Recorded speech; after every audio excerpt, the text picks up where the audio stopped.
በእኔ አመለካከት በፍጹም ዲስታንስ ሪሌሽንሺፕ የማይሆኑ ሰዎች አሉ። ይሄን ማመን አለባቸው። ልክ የራሳቸውን ስራ መስራት እንደማይሆንላቸው ሰው ተቀጥሮ መስራት ጎበዝ የሆነ ሰው አለ፣ ግን የራሱን ሊጀምር ሲል የማይችል ሰው አለ። ይሄ ፋክት ነው። መለወጥ ይችላል፣ እሱ ሌላ ጉዳይ ይችላል አይችልም። ነገር ግን የራሱን ስራ መስራት እንደሚችል ሰውና ተቀጥሮ ብቻ መስራት እንደሚችል ሰው አይነት ልዩነት ዲስታንስ ሪሌሽንሺፕ ውስጥ ያልተፈጠረ ሰው አለ።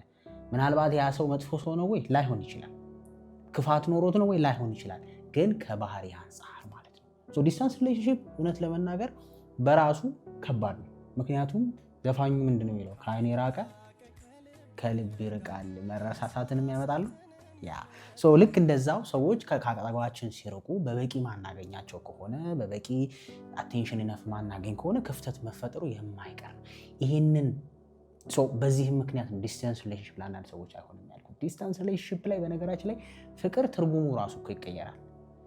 ዲስታንስ ሪሌሽንሺፕ ላይ ዋናው ፍቅር መነሻው እምነት አይደል? ተስፋ፣ ትረስት ወርዚ መሆኑ፣ ያንን ሰው ኢሞሽናሊ አቬይለብል መሆኑ፣ ስትደውልለት የምታገኘው ሰው መሆኑ፣ በእነዚህ መንገዶች ነው ፍቅርህን ልትገልጽ የምትችለው አይደለም? የሆነ ነገር አብረህ ፕላን ማድረግ ጭንቅላትህ ውስጥ ያ ሰው ወደፊት ይሆናል ብለህ የምታስበው አጠገብ ያለው ሰው በመንካትም አብረው ሻይ በመጠጣትም አንዳንዴ ሳታወራም ደገፍ ብለው ቁጭ በማለትም የሆነ አይነት ኢሞሽናል ኢንተርሜሲ ልታገኝ ትችላለህ። ዲስታንስ ላይ ሲሆን ትንሽ ወሰብሰብ ይላል ጉዳዩ። ለዚህ ነው ዲስታንስ ሪሌሽንሺፕ በዋነኛነት የሰውየው ካራክተርና አታችመንቱ ላይ ይወሰናል የምንለው። ዲስታንስ ሪሌሽንሺፕ ላይ ያላችሁ ሰዎች በጣም የሚጠቅማችሁ ቪዲዮ ስለሆነ በደንብ ማስታወሻ ይዛችሁ አዳምጡ። ለመግባትም ያሰባችሁ ኦልሬዲ ዲስታንስ ሪሌሽንሺፕ ውስጥም ያላችሁ ሰዎች ይሄ ሀሳብ ዴፊኒትሊ ዲስታንስ ሪሌሽንሺፓችሁ ወርክአውት እንዲያደርግ ሄልፕ ስለሚያደርጋችሁ ማለት ነው። ወይም ደግሞ እንዲሰራ ወይም ለቁም ነገር እንዲበቃ። በጣም ጀግና ሰዎች አሉ፣ ምንም የማንክደው በዲስታንስ ሪሌሽንሺፕ ውስጥ ቆይተው ቁም ነገር የደረሱ አይደለም፣ የተሻለ ቦታ የሆኑ እነሱ ራሱ ያላቸው ኳሊቲ ምንድነው የሚለው ነው የምናወራው። እንዳልኩ ዲስታንስ ሪሌሽንሺፕ አታችመንት እና ካራክተር ላይ በጣም ዲፔንድ፣ የግለሰቡ ባህሪ ላይ በጣም ነው ዲፔንድ የሚያደርገው። ልክ ቢዝነስ መጀመር የግለሰቡ ባህሪ ላይ በጣም ዲፔንድ እንደሚያደርገው አይደለም። ተቀጥረ ስትሰራ ምናልባትም አለቃ ስላለህ በሰዓት ትገባለህ፣ ደሞዝ ስለሚቀነስብህ በሰዓት ትገባለህ፣ የሚቆጣጠር ሰው ስላለ ከጎንህ የሚሰሩ ሰዎች ስላሉ ረዳኝ፣ ወሩ መጨረሻ ላይ በደንብ ሰራም አልሰራም ደሞዝ እንደምታገኝ ስለምታስብ ስራ ላይ መተህ ልትሰራ ትችላለህ፣ ግዴታ ስለሆነብህ።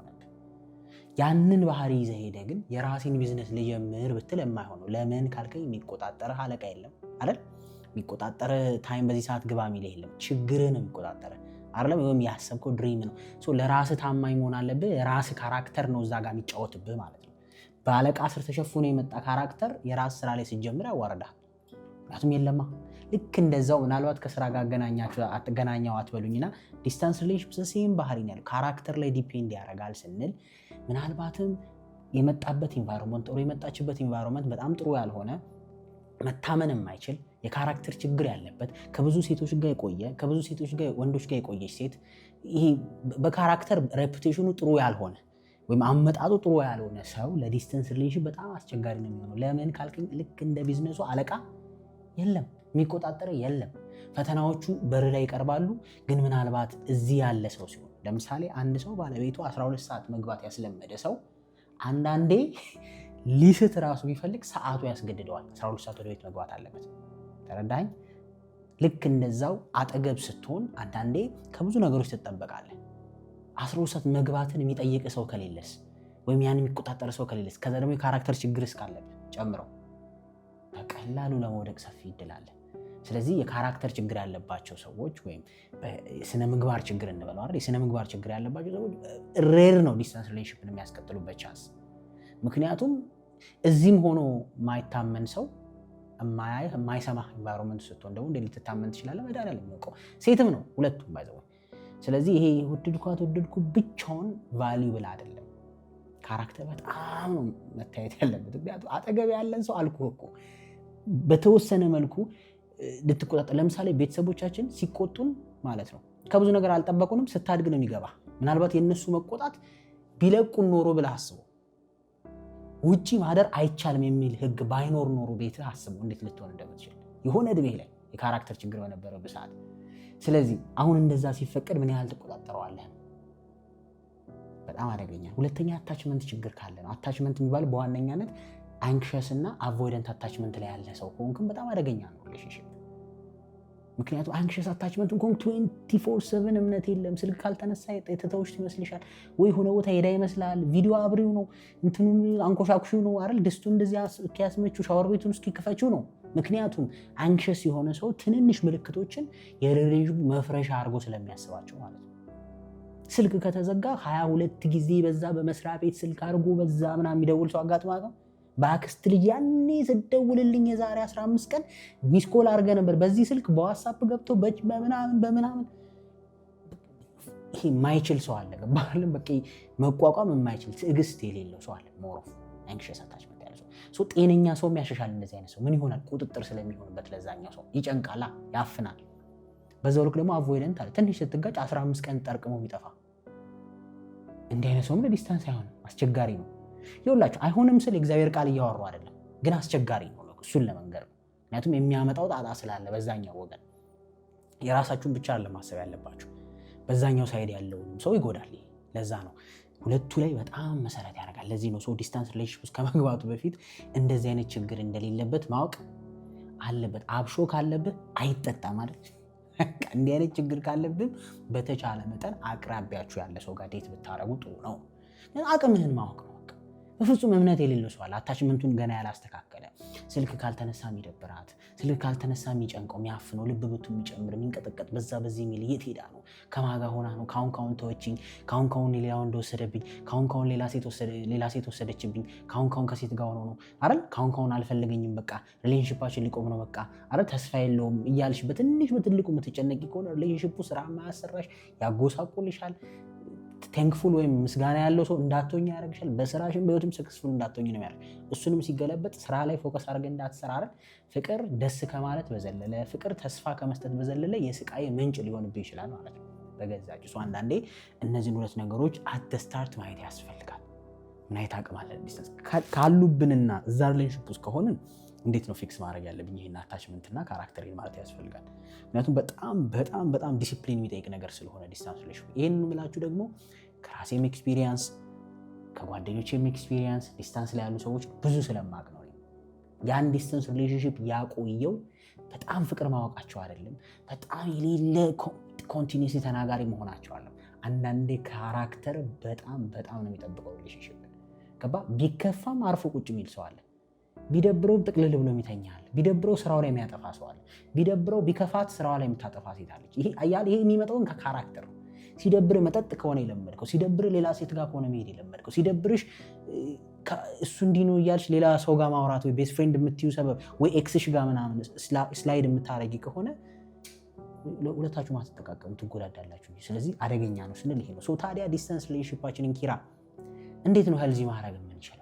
ጤናማ ማድረግ የምንችለው እንዴት ነው ለሚሉ ጥያቄዎች ደግሞ ቢያንስ ዲስታንስ ሪሌሽንሺፕ እነዚህ 3 ነገሮች በደንብ መያዝ አለበት። የካራክተር ጥያቄ ምን ካለ ከተመለሰ በኋላ አሁን ያልናቸው ካሟላ በኋላ እሱ ዲሰንት ነው፣ ስነ ስርዓት ያላት ልጅ ነች፣ ሪስፔክትፉል ነች፣ ጓደኞቿ ጥሩ ናቸው፣ ስነ ምግባሩ አሪፍ ነው፣ እኔም ስነ ምግባሬ አሪፍ ነው፣ ታማኝ ነኝ፣ ስራዬንም ሰራ ነኝ፣ አንገቴ እንደፍቼ የምገባ ሰው ነኝ፣ ይሄን ችግር የለብንም አይደል? የአታችመንት ችግርም የለም። ስልክ አላነሳችም ማለት ሌላ ቦታ ሄዳ እያበደች ነው ማለት አይደለም። ቢዚ ሆና ይሆናል፣ የሆነ ነገር ሆና ይሆናል፣ ትደውላለች የሚል እርግጥ ያለ አመለካከት፣ ነገሮችን በተቻለ መጠን በቅንነት ወይም በፖዚቲቭ የሚተረጉም አእምሮ ያለው ሰው ግንፍል ልቅ እንዲማይል ወይ ደግሞ ትንሽ ነገር ሲፈጠር ሁሉ ነገር የሚያስጠላ ሁሉ ነገር ማፈራረሴ ጨዋታው ፈረሰ ዳቦ ተቆረሰ አይነት ባህሪ ያላቸው ሰዎች አሉ። ትንሽ ስትጣላ በቃ ስልክ አጠፋፍቶ ብሎ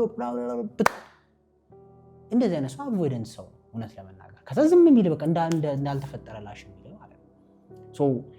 እንደዚህ አይነት ባህሪ ያላቸው ሰዎች አሉ፣ ለዲስታንስ አይሆኑ። ስለዚህ ይህን ችግር ቀርፍ ያለው ካላችሁ በስተቀር እኛ ተነጋግረን የምንፈታ ሰዎች ስንጋጭ ታይም እንሰጣለን አይደል? እንደዚህ የምትሉ ሰዎች ሌላው ስቴፕ ጤናማ የሆነ የፍቅር ዲስታንስ ወይም የርቀት የፍቅር ግንኙነት መጀመርም ማስተካከል የምትፈልጉ ሰዎች የመጀመሪያው ኮንሲስተንሲ ይባላል። ኪራ ፐርሰናል ዴቨሎፕመንት ነው እንዴ እንዳትሉኝ፣ ኮንሲስተንሲ ይባላል። ኮንሲስተንሲ እና ኢንተንሲቲን በደንብ ለይቶ ማወቅ ያስፈልጋል። በቦታው መገኘት እንጂ ጉሮሮ ማፈን አይደለም የዲስታንስ ወይም የርቀት የፍቅር ግንኙነት መድኃኒት። ኮንሲስተንሲ ማለት በቀን ውስጥ 3 ሰዓት ካላወራኝ፣ በቀን ውስጥ 5 ሰዓት ካላወራኝ፣ ሲነጋ ሲመሽ ተንፈስ፣ ቪዲዮ ኮሉን አብራው፣ እንደዚህ በል፣ ስትተኛ ቪዲዮን አብረተው ተኛ የሚል አይደለም። እሱ አይደለም ኮንሲስተንሲ ማለት።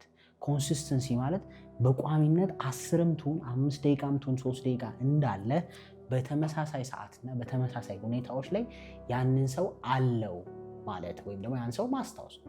ኤርሊ ሞርኒንግ ቴክስት ሊሆን ይችላል፣ ኤርሊ ሞርኒንግ ጉድ ሞርኒንግ ሊሆን ይችላል፣ ማታ ስትተኛ ግናይት ሊሆን ይችላል፣ አውርታ የተወሰነ ነገር ስለውሎ።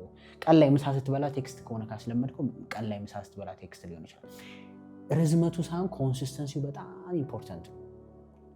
ትዝ ሲል 3 ሰዓት ከምታወራ የደበረ ቀን 3 ሰዓት ከምታወሩ ኮንሲስተንት መሆኑን ማየት አለባቸው። አሁን ቅድም ስለ አታችመንት ሳወራ አንክሸስ አታችመንት ያለባት ሴት ሌሊቱ ሙሉ ስታወራ እንድታድር ትፈልጋለች። ተረዳኝ። ለዚህ ነው ዲስታንስ ሪሌሽን የሚከብዳት ያልኩት። እንደዛ ካላረገ ዛሬ ደክሞኛል ልተኛ ካለ ሌላ ነገር ይሆናል። ጥርጥር ብጥብጥ ይመጣል። ለምን አእምሮ ውስጥ ኖ ማለት ወይም ደግሞ ነገሮችን አልፈለገ ማለት ሪጀክሽን ወይም ደግሞ አልፈለገኝም ብሎ ስለሆነ የሚተረጉሙ ሴቶች ላይ ወንድም ላይ ሊኖር ይችላል እንደዚህ አይነት ባህል አለም ደግሞ ልክ እንደዛው ኮንሲስተንት መሆናችሁን በቃ ሁለታችሁ ሪሌሽን ሊሰራ ሆነ አንቺም ካላወራኝ ሳይሆን ኮንሲስተንሲ ነው ማለት በቃ ጧት የምትደዋወሉ ከሆነ ከምሳ ሰዓት ቴክስት የምትደራሩ ከሆነ ማታ በተቻለ መጠን እንደዚህ ያልኩበት ምክንያት ዲስተንስ ሲሆን ኦንሊ ያላችሁ ኮሚኒኬሽን ስልክ ምናምን ስለሆነ ማለት ነው አለ። ቢቻል ጠዋት ምሳ ቴክስት ማታ ላይ ደህና ደሪ ትንሽ ደቂቃ ቢሆንም ብዬ ያልኩት ኢትዮጵያ ውስጥ ላለ ሰው በሳምንት 2 ቀን 3 ቀን ለሚገናኝ ሰው ሜቢ ሞርኒንግ ላይ ቴክስት ከተደረገ ይነፍ ሊሆን ይችላል። ምሳ ሰዓት ካወራ በቂ ሊሆን ይችላል። ተረዳኝ። እንደየሰው ነው ይሄ የሰውን ባህሪ ላይ ዲፔንድ ቢያደርግ ነው። አትሊስት ዲስታንስ ላይ ያለ ሰው ጠዋት ሲነሳ በጣም ቀላል ነው አይደል? ቴክስት ቮይስ ማስቀመጥ ወይም ደግሞ አለው እንደዚህ ነው ዛሬ ቀኔ ውሎዬ እኔን ነው የምሰራው እንደዚህ ነው ምናምን ተባብሎ ከዛ ደግሞ ምሳ ሰዓት ነው ከዛ ማታም ብቻ ፖይንቴ ምንድነው እዚህ ጋር እንድታዩልኝ የፈለኩት ኮንሲስተንት መሆኑ ነው። ምክንያቱም ኮንሲስተንሲ ትረስት ስለሚገነባ እምነት ይገነባል። አእምሮ ውስጥ የሆነ ነገር በተደጋጋሚ የምታደርጉ ከሆነ ያን ነገር ማመንና መቀበል ትጀምራለህ። ተረዳኝ። በቃ ቢዚ ነው በዛ ሰዓት። ስለዚህ አንድን ሴት ጠዋት ካስለምደ ምሳ ሰዓት ከሆነ ቴክስት ያስለመድካት በመሃል የት ነው የሚለው ሀሳብ አይጨንቃትም። ወይም የት ነው ማጋኖና አይልም። በቃ አስለምደዋል ያን ስራ። ለምን ሁሌ የምትደውለው ከእንቅልፍ ስትነሳ ከማታ ስለሆነ ከባችን ኮንሲስተንሲ ስታፈርስ ጦርነት ይመጣል። ምክንያቱም ማን ገባ በዛ ቦታ አረ ሞርኒንግ ላይ ማገባ እኔ ነበርኩኝ። ምሳ ሰዓት ቴክስት ከሆነ ምሳ ሰዓት ማገባ የሚመጣው ለዛ ኮንሲስተንሲ ሲፈርስ ዲስታንስ ሪሌሽንሺፕ አደገኛ ነው የሚሆነው። በቃ መተራመስ ነው የሚሆነው። ጭቅጭቅ በቃ በተገናኘን ቁጥር መተራመስ። ከዛ ደግሞ ይሄም ሲጨቀጨቅ ይደብረዋል ወይም እሷም ስትጨቀጨቅ እየደበራት ይሄዳል። ክፍተቱ እየሰፋ ይሄዳል። በኋላ መግጠም የማይቻልበት ደረጃ ይደርሳል። እዚህ ኮንሲስተንት ለመሆን ሞክሩ። ኢንቴንሲቲ ፉል ዘመን ማውራታችሁ ላይ ሲሆን ፎከስ ማድረግ ያለባችሁ ኢንፎር በቃ አለ አይደለም አይ ካን ቴክስት ስራ ሲጨርስ ይደውላል እንድትል በጣም ነው። በነገራችን ላይ በጣም ሰላም የሚሰጥ ነገር ነው። አይደለም ዲስታንስ ላይ ላለ ሰው አንድ ላይ ለምንኖር ሰዎች እንኳን በጣም ሰላም የሚሰጥ ነገር ነው። በነገራችን ላይ በቃ ሞርኒንግ ስነሳ ትንሽ ደቂቃ አውርቼ ቴክስት አድርጌ ስራዬ ላይ ከገባው እስከ ምሳኔ ስራዬ ላይ ነኝ። ገባ በየቀኑ ዝም ብሎ ቴክስት የተደረጉ መዋል ጤናማ አይደለም። ለምን አያሰራም? አቴንሽን ይወስዳል ኮንስታንትሊ። ገባ እዚህ ጋር ቴክስት ስመልስ እንዴት እሰራለሁ? አይሆንም እንደዛ። አንዳንድ ሰዎች እንደዛ የምታስቡ ሰዎች አሉ። ምናልባት የእናንተ ስራ አቴንሽን ላይፈልግ ይችላል አይደል? እንደ ስራው አይነት ምናልባት የአንቺ ስራ አቴንሽን አይፈልግ ማለት ያ ሰውዬ ስራ እየተወ ማለት አስሬ ቴክስት ማድረግ አለ። እንደ ቴክስት አቴንሽን የሚወስድ ነገር የለም። ሰው ይበጠንበጣል። ስለዚህ ኮንሲስተንሲ ምንድነው? በቃ ስራ ሲጨርስ ያቺን ሰዓት ያስለመድካትን ሰዓት ደውል፣ ያስለመድሽውን ሰዓት ደውል። በቃ አለቀ። ሁለተኛው ደግሞ ግልጽነት ነው። ትራንስፓረንሲ የሚባለው በጣም ወሳኝ ነው። ዲስታንስ ሪሌሽንሺፕ ላይ አብዛኛው ዲስታንስ ሪሌሽንሺፕ መበጣበጫ ምክንያት አንዱም ግልጽ አለመሆኑ። ግልጽነት ማለት በሁለቱም ሳይድ ይታያል። ግልጽነት ማለት አንተም እሱ ህይወቷ ውስጥ ገብተህ ቀኑን ሙሉ ቪዲዮ መብራት አለበት፣ ሎኬሽን ጂፒኤስሽን አብሪ፣ ከዚህ ስቴጅ ለምን ሄድሽ፣ ዲስታንስ ኪሎ ሜትር ማባዛት ምናምን። እኔ እንደዚህ አይነት የፍቅር ግንኙነት ስራ ህመም ነው የምር። ስራዬ ራሱ በዚህ ደረጃ ቢያስጨንቀኝ እኔ ከብቸኛል አይደለም አብሮኛል። በዚህ ደረጃ ሰውን የምትቆጣጠረው ከሆነ ያንተ ነው ብዬ ለማመን ይቸገራል። እውነት ለመናገር የምሬ ነው። አንዳንድ ሰዎች መረዳት ያለባችሁ ነገር በአካልም ሆኑ በዲስታንስ ወይም በርቀት ፍቅር ግንኙነት ውስጥ አብሯችሁ ያለውን ሰው በዚህ ደረጃ የሚገባበትን የሚወጣበትን ከማጋ ተጻጻፈ ከማጋ ተነፈሰ፣ ለምን ጂፒኤሱን አበራው፣ ለምን ስልኩ አሁን ተዘጋ እያለን የምንከታተል ከሆነ ያ ሰውዬ ሞስት ፕሮባብሊ የኛ ሰው አይደለም። ምክንያቱም እንዴት በዚህ ደረጃ ሰውን ተከታትለ የራስህ ታረገዋለህ? በቃ ይሄ ነፃ ፈቃዱና ጭንቅላቱ ወስኖ ከአንተ ጋር መሆን ካልፈለገች ወር ካልፈለገ ከአንቺ ጋር መሆን መከታተል ከመቃጠል የዘለለ ትርጉም የለውም ሰውየው ገብቶት ካልመጣ በስተቀር። ብዙ ጊዜ ኢንዳፕ የሚያደርጉት የሆነ ቀን የሆነ ነገር ሲያረግ ትይዘዋለች፣ በብጥብጥ በፍቺ በዲቮርስ ያልቃል። ብዙ ጊዜ እንደዚህ አይነት ነገር ነው የሚያጋጥመው። የምትከታተለውን ሰው ጥፋት ሲያጠፋት ይዘዋለህ። ስለዚህ ወይ ካመንክ ማመን ነው፣ ያላመንክበት ጉዳይ ካለ ደግሞ ቁጭ አድርገህ መነጋገር ነው። ትራንስፓረንሲ ሲባል እኔ ራፍሊ ላረግ የምችላቸውን ነገሮች ለእሷ ግልጽ መሆኑ ማለት ነው። ህይወቴን ኦፕን ሆና እንድታውቀው ማድረግ፣ የእሷንም ህይወት ኦፕን። ሲደባበቅ ነው መጥፎ። ይህን ነገር ከዚህ በፊት ተናግሬዋለሁ። ስልኬ ጠረጴዛ ላይ ሁሌ አለ፣ ተረድተኸኛል? ስልኬ መኝታ ቤተኛ ሁሌ አልጋ ላይ አለ። ስልኬን ባለቤቴ ወይም አብራኝ ያለች ሰው አንስታ ልትጠቀመው ስትል ከደነገጥኩኝ ነው ችግር አለ ማለት። ግን ነሰሰርሊ ያ ማለት ኤቭሪዴ ስወጣ ስገባ ስልኬን መንካት መብት አላት ማለት አይደለም። ተረታችሁኛል? አሁን በግልጽነት ውስጥ ያለ መብት ወይም በግዴታ ውስጥ ያለ መብት ነው የሚባለው አይደል ነው። ግን እኔ የባለቤቴን ስልክ ወይም የፍቅረኛዬን ስልክ 10 አልነካም። ግን ስልክ ለመደወል ብፈልግ ስትደነግጥ ካየዋት፣ ልትሸፋፍነው ስትሞክር ካየዋት የሆነ ነገር አለ ማለት ነው። ግልጽነትም እንደዛ ዲስታንስ ሪሌሽንሺፕ ውስጥ በቃ የምትደብቀው ነገር መሆን የለበትም። እስኪ ደውልኝ ቪዲዮ ስለ አሁን አልችልም ምናምን ከሆነ ኦፍኮርስ ያ ሰው ይጠራጠራል። ገባህ? ግን ደግሞ ሁሌ ቪዲዮ ማውራት አለብን ማለት ግን አይደለም።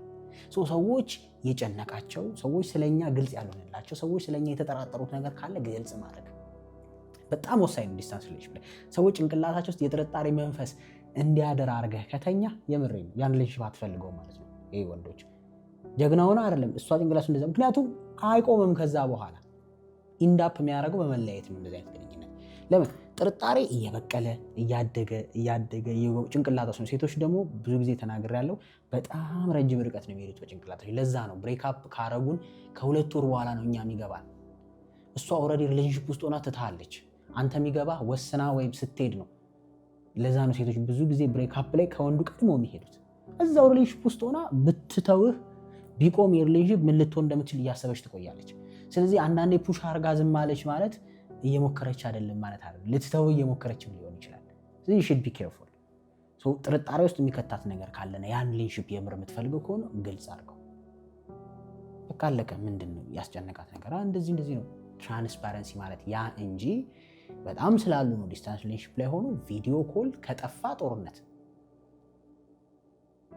ድምፅ ከጠፋ ጦርነት፣ ሎኬሽን ከጠፋ ጦርነት። እንዴ በስመ አብ! እንዴት ነው አንተ ፍቅረኛ ሎኬሽን አብረህ የምትከታተላት? እንዴ በዚህ ደረጃ ማትታመን ከሆነ እንዴት ህይወት የሚባለውን ነገር ከዛ ሰው ጋር ትገነባለህ? አስቸጋሪ ነው። ከዚህ በፊት ተናግሬያለሁ እኮ ፍቅረኛህን ከተቃራኒ ጾታ በፍላጎቷ ለምታረገው ነገር ጥበቃ ያንተ ስራ አይደለም። ፍቅረኛ ምናልባት ከአደጋ የመጠበቅ ኃላፊነት አለብህ እንጂ ከወንዶች የመጠበቅ ኃላፊነት የለብን። ይሄንን ስል ምን ማለት እንደሆነ ተረድታችሁኛል ብዬ አስባለሁ። ሰውየው ነው ራሱን የሚጠብቀው አይደለም። መታመን ማለት እኮ እኔ አሁን በዚህ ሰዓት ምን ላደርግ እንደምትችል አታውቅም ባለቤት።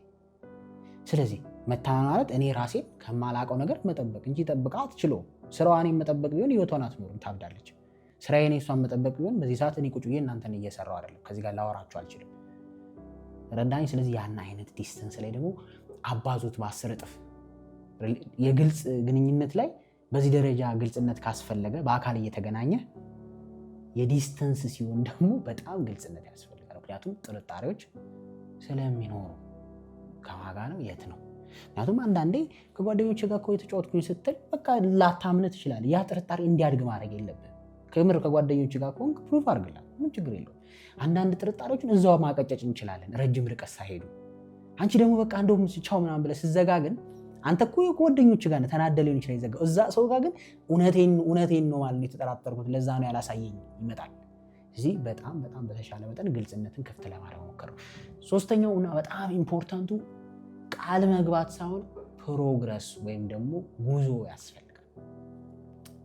ፕሮግረስ ማለት ለውጥ ያስፈልጋል። ዲስታንስ ሪሌሽንሺፕ ውስጥ ላይ ዲስታንስ ሪሌሽንሺፕ ስታክ ካረገ ሞስት ፕሮባብሊ ኢንዳፕ ማድረጉ አይቀርም በመለየት። ከዛ ደግሞ የሚያናድድህ ዲስታንስ ሪሌሽንሺፕ የሚበላው ታይም። የአብዛኛውን ሰው እንደ ዲስታንስ ሪሌሽንሺፕ ጊዜ የሚበላ ነገር የለም። ለምን ብለህ ከጠየቅከኝ አብዛኞቹ ዲስታንስ ሪሌሽንሺፕ የመጀመሪያ ሚቲንግህ እንኳን 1-2 ዓመት በኋላ ነው ብዙ ጊዜ። ስለዚህ 2 ዓመት አቃጥለህ ተገናኝተህ ከዛ ስትለይ 3ኛ ዓመት ወይ አብረህ እንኳን ጥሩ ታይም ሳታሳልፍ ጥሩ እንትን ሳትሆን ዲስታንስ ሪሌሽንሺፕ ላይ በጣም ፕሮግረስ ወሳኝ ነው። ፕሮግረስ ማለት ምን ማለት ነው ከተባለ እድገት፣ ለውጥ፣ ተስፋ ማለት ነው። መቼ ነው ቀጣይ የምንገናኘው? ተስፋ ውስጥ መኖር አለበት፣ ኮንቨርሴሽን ውስጥ መኖር አለበት። ተረዳኝ። ፕላን ማድረግ ፊውቸርን አንድ ላይ ፋይናንሻል ስታተስን ፕላን ማድረግ ሊሆን ይችላል። መቼ ነው ይሄ ዲስታንስ የሚጠበውና ወደ አንድ ላይ የምንመጣው? ይህም ፕላን ውስጥ መግባት ያለበት ነገር ነው። ዲስታንስ ሪሌሽንሺፕ ውስጥ ዝም ብሎ ማውራት፣ ከዛ ዝም ብሎ እየተገናኙ ነገር ቦታ እየሄዱ ለረፍት መጥቶ ምናምን እንደዛ የሚቀጥል ዲስታንስ ሪሌሽንሺፕ የትም አይደርስም። አክቹዋሊ ፕላን ውስጥ ኮንሲደር ሊኖር ይገባል። ምን አንድ ላይ የምትሆኑበት ጊዜ በቃ የዛሬ 2 ዓመት ከሆነ 2 ዓመት፣ የዛሬ 4 ዓመት ከሆነ የዛሬ 4 ዓመት አይደለም። አንድ ላይ የምትሆንበትን ጊዜ በደንብ አድርጎ ፕላን ማድረግ፣ እቅድ ማውጣት፣ ወደዛ መስራት ያስፈልጋል። እሱ ማለት ለውጥ ማለት ነው። ትላንት የዛሬ ዓመት ከተገናኛችሁበት ሪሌሽንሺፑ አንድ ስቴፕ ወደፊት መምጣት አለበት። አብረህ ያለው ሰው ኤኒታይም ዲሳይድ አድርጋ አብረህ ልትሆን ስለምትችል በዛ ደረጃ ላይ አይጫንህ ይችላል። የዲስታንስ ግን ኦንሊ ተስፋው ነገ ላይ ነው አይደል? ነገ ተገናኝተን፣ ነገ ቤተሰብ መስርተን፣ ነገ ይሄን ስራ ጀምረን፣ ነገ አንድ ላይ ሆነን፣ ነገ ምናምን እሱ ላይ ወሬ ብቻ ከሆነ እየሰለቸ ይላል። በተለይ ሴቶች ተስፋ ላይ በጣም ዲፔንድ የሚያደርጉ ሴቶች ናቸው። የእድሜ ጉዳይም ስለሚያሳስባቸው። ወንዶች ብዙ የእድሜ ጉዳይ ስለማያሳስብ ችግር የለም የሆነ ሰዓት ሄዳለሁ ብለህ ታምነው ይሆናል። ሴት ልጅ ግን የእድሜም ጉዳይ ስለሚያሳስባት ተስፋ ከሌለው ምናልባት ቀስ እያለች እሷ ወደሚያዋጣት ልትዞር ትችላለች። ረዳኝ። ካልሆነ ደግሞ እንግዲህ ተጎድታ በገባት ሰዓት ልትጎዳ። ስለዚህ ማሳጠር ፕላን ማድረግ ያስፈልጋል። በቃ እንዴ የዛሬ 10 እና 15 ዓመት እንደማትገናኝ ካወቅከው እኔ ጤናማ ነው ብዬ አላስብም። ዛሬ ላይ ሽኩስ መሆን ኦፍኮርስ ሚራክል ሀፕን ሊያደርግ ይችላል። ግን ደግሞ ሰው ሚራክልን ተማምኖ ወይም የሆነ ተአምራዊ ክስተትን ተማምኖ አለም ኑሮ የሚኖረው አለ። በተቻለ አቅም እኔ ቁጭ ብዬ በቃ የሆነ ሚራክል ህይወቴ ላይ ብር ሊያመጣልኝ ይችላል ብዬ ልኖር አልችልም አይደል? ብርን ሰርቼ ለማምጣት ነው ሞክረው። እግዚአብሔርም የሚያግዝ በሚሰሩ እጆች ላይ ነው፣ በምትለፋው በምትጥረው ነገር ነው። እንደዚህ አይነት ተስፋ የሌለው ግንኙነት ውስጥ ማንም መቆየት ስለማይፈልግ ሪሌሽንሺፕ ውስጥ ፕሮግረስ መኖሩ ነው። እኔ ኢትዮጵያ የሚባል ነገር መኖር አልፈልግም በሚልና እኔ ከሀገር ውጭ መኖር አልፈልግም በሚል ሰው መሃል ነገ አንድ ቀን ይቀየራል የሚል ተስፋ እኔ እንጃ። እንግዲህ አላቅም የሆነላችሁ ሰዎች ካላችሁ። ስለዚህ ፕሮግረስ ያስፈልጋል፣ ለውጥ ያስፈልጋል። እነዚህ 3 ነገሮች በጣም በጣም ወሳኝ ናቸው ዲስታንስ ሪሌሽን ላይ። ከዛ ውጭ ግን አብዛኛው ግጭት፣ አብዛኛው ብጥብጥ፣ አብዛኛው ረብሻ ዋናው መነሻው ቴክስት አለማድረግ ወይ አለመደወል አይደለም። ዲፕ ዳውን በተለይ ለሴቶች እንጂ ለሴቶች ነው። በተለይ ለሴቶች ስልክ ስላልደወለልሽ ቴክስት ስላልመለሰልሽ ምናምን አይደለም የምትጨቃጭቂበት ዋናው ምክንያት ከኋላ ያለ ትልቅ ምክንያት አለ። የመጀመሪያው ፕራዮሪቲ ይባላል። ቅድሚያ የሚሰጠኝ ሰው ነኝ ወይ? ገባህ? በህይወቱ ቅድሚያ ከሚሰጣቸው ነገሮች ውስጥ አለው ወይ ነው የመጀመሪያው ጥያቄ። በቴክስት በስልክ አላዋራኝም አጭር ሰዓት ምናምን በሚባሉ ነገሮች ውስጥ ጭቅጭቅ የሚነሳው ቅድሚያ ይሰጠኝ። ሁለተኛ ሴኪሪቲ ነው። ሌላ ሰው ጋር አልሄደም ወይ አልሄደችም ወይ፣ ወይም በለሴቶች ስለሆነ እያወራን ሌላ ሰው ጋር አልሄደም ወይ፣ ከኔ የሚበልጥ አላገኘም ወይ። ይሄ ነው ኮንቲኒየስሊ ስልክ ለምን እንደሆነ ቴክስት አላረክልኝም አንዱ የሚመጣው። ሶስተኛ ፊውቸር አለን ወይ፣ ወደፊት ይሄ ነገር ይቀጥላል ወይ፣ ተስፋ እያሳየኝ ነው ወይ፣ የዞዬ ዳይሬክሽኑ እኔን አግብቶኝ ወደ ትዳር ውስጥ ኖረን ልጆች ወልደን እንኖራለን ወይ፣ ያን አይነት ተስፋ አለው ወይ የሚል ነው። አሁን ኢንዳይሬክትሊ የሚጨቃጨቁበትን ነው የምነግርህ ከስልኩ ጋር ተገናኝቶ። ከዛ ውጭ ደግሞ ቫሊዩ ነው። ስፔሻል ነኝ ወይ፣ ለሱ ቫሊዩ ያደርገኛል ወይ፣ መኖሬን በሱ ህይወት ውስጥ መኖሬ ኢምፖርታንት ወይም ጥቅም አለው ወይ የሚለውንም ነው አብረው የሚያዩት። ሶ ቤዚካሊ እነዚህ ነገሮች በቴክስት አልደወልክልኝም፣ ረጅም ሰዓት አላዋራኝም ወይም በሚሉ ጭቅጭቆች ውስጥ ትክክለኛ ከኋላ ያለው ይሄ ስለሆነ እነዚህን ነገሮች ለመመለስ መሞከርም በአንድ መልኩ ዲስታንስ ሪሌሽንሺፕ ላይ ነገሮችን ፕሩፍ ያደርጋል ወይም ደግሞ ነገሮችን ለማስተካከል እድል ይሰጣል። ሆፕፉሊ ዲስታንስ ሪሌሽንሺፕ ላይ ላላችሁ ሰዎች እንደ መግቢያ ሀሳብ ትሆናችኋለች። ሌላ ጊዜ ደግሞ ከዚህ ጋር በተያያዘ ጉዳይ ላይ እናንተን ጥያቄዎች ላይ ተነስቼ ለመመለስ ሞክራለሁ። በሌላ ቪዲዮ እስከምንገናኝ ሰላም።